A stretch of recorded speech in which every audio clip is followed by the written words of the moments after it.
Hey, so I don't know if you know, there's been another sarin gas attack. So they say in Syria.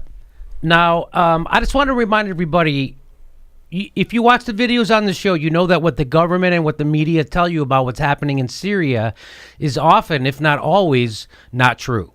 And they won't even tell you why we're in Syria. Why are we in Syria? Some people think we're there for humanitarian reasons.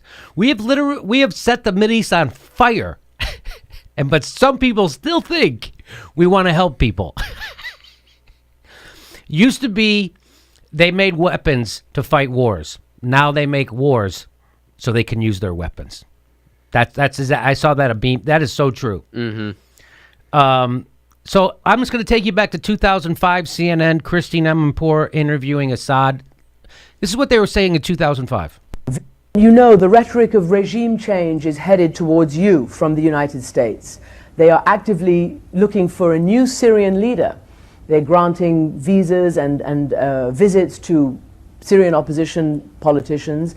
They're talking about isolating you diplomatically and perhaps a coup d'etat or your regime crumbling. What are you thinking about that? So just remember, that was 2000. That was 2005.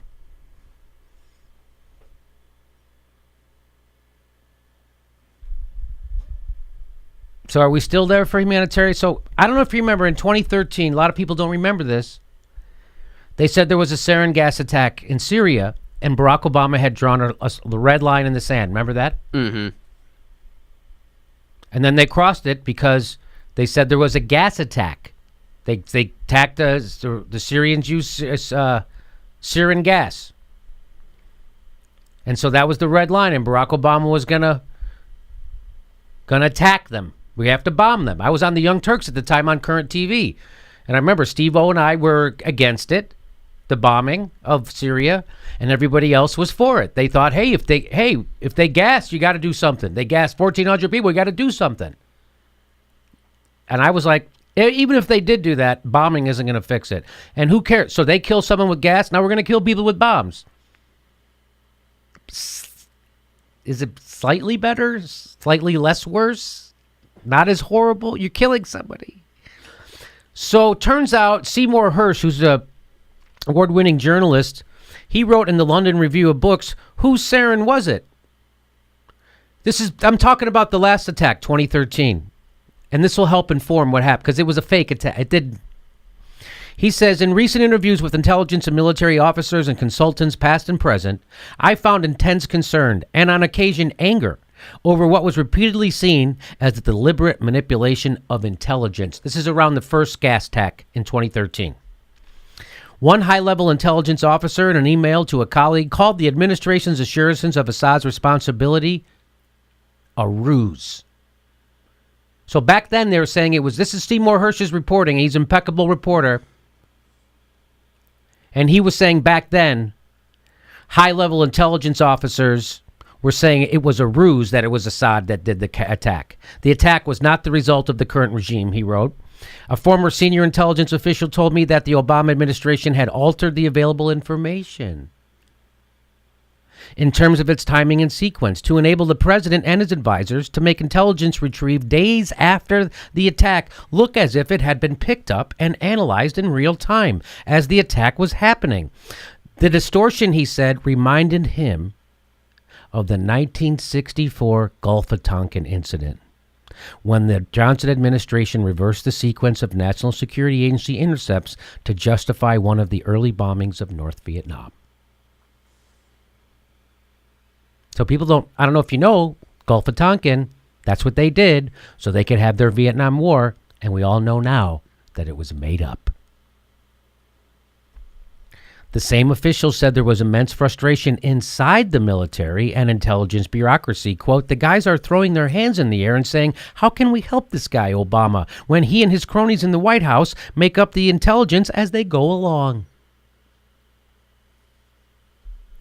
The administration's distortion of the facts surrounding the sarin attack raises an unavoidable question. Do we have the whole story of Obama's willingness to walk away from his red line threat to bomb Syria? Remember, he walked away from that threat to bomb Syria? Remember, they were going to bomb Syria? And he said because they crossed the red line? Then he didn't. He had claimed to have an ironclad case, but suddenly agreed to take the issue to Congress. Remember that? And later to accept Assad's offer to relinquish his chemical weapons. I remember that. Remember that? So they didn't bomb that time because Assad said, I'll just give up all my chemical weapons. You could have them. It appears possible that at some point he was directly confronted with contradictory information, meaning Obama was directly confronted with contradictory information, meaning, hey, Assad didn't do this. Evidence strong enough to persuade him to cancel his attack plan and take the criticism sure to come from the Republicans. The UN resolution, which was adopted on 27 September by the Security Council, dealt indirectly with the notion that rebel forces, such as al-Nusra, would also be obliged to disarm. No party in Syria should use, develop, produce, acquire, stockpile, retain, or transfer chemical weapons. The resolution also calls for the immediate notification of the Security Council in the event that any non-state actors acquire chemical weapons. No group was cited by name. While the Syrian regime continues the process of eliminating its chemical arsenal, the irony is that after Assad's stockpile of precursor agents is destroyed, this is back from 2013. So after Assad, after we have him disarm, this is what Seymour Hersh is saying. After we get rid of all Assad's chemical weapons, the irony is that al-Nusra and its Islamist allies could end up as the only faction inside Syria with access to the ingredients that can create sarin, a strategic weapon that would be unlike any other in the war zone. There may be more to negotiate. We do not claim to know who was actually behind the attack of 21 August in Damascus, but we can say for sure that neither do the people who claim to have clear evidence that it was the Syrian government. So that was Seymour Hersh. This is I'm setting this up so you know this already happened once before. And why would they do that? So who did it? Well, the rebels gassed the people themselves. Why would they do that? To draw America in to the fight. That's exactly what they wanted to do.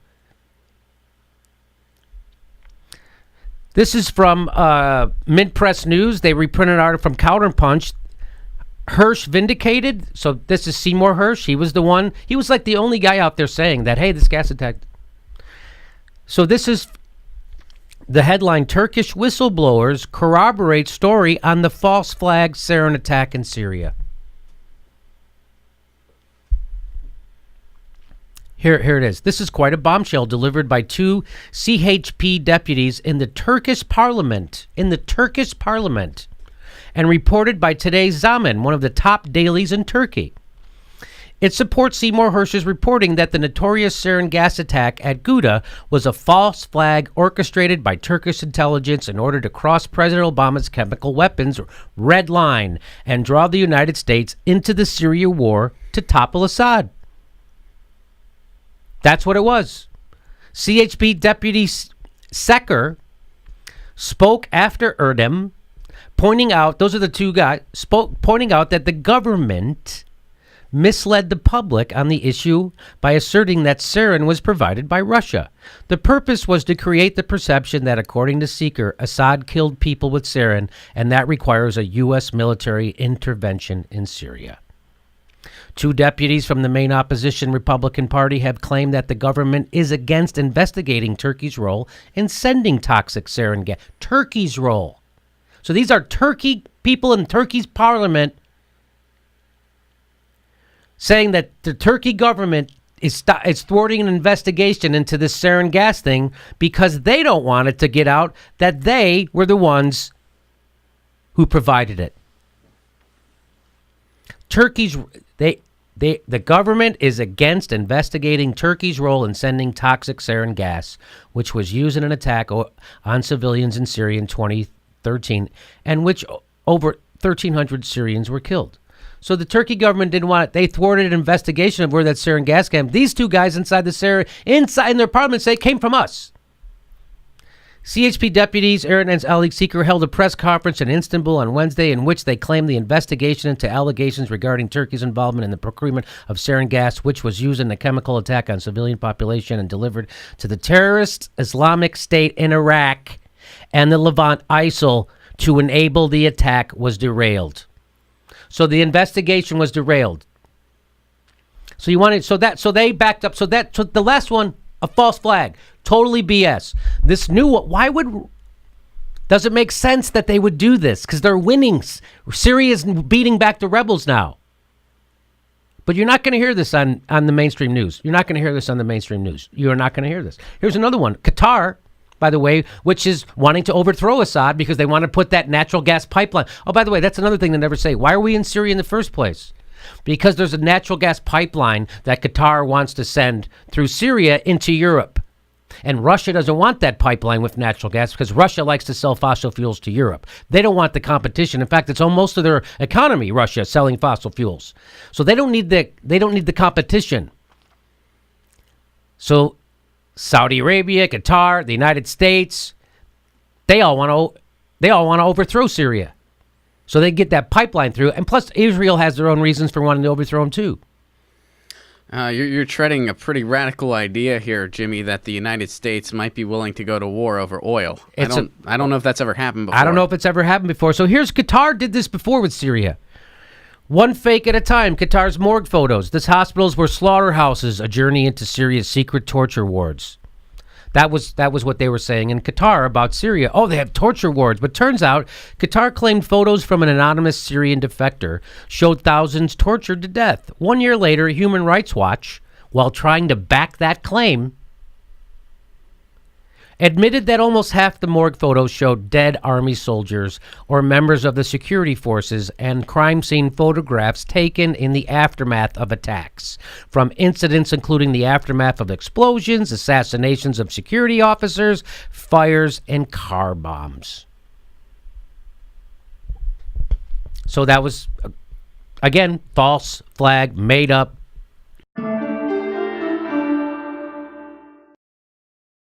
Hey, our next live Jimmy Dore show is April 24th. April 24th, live in Burbank.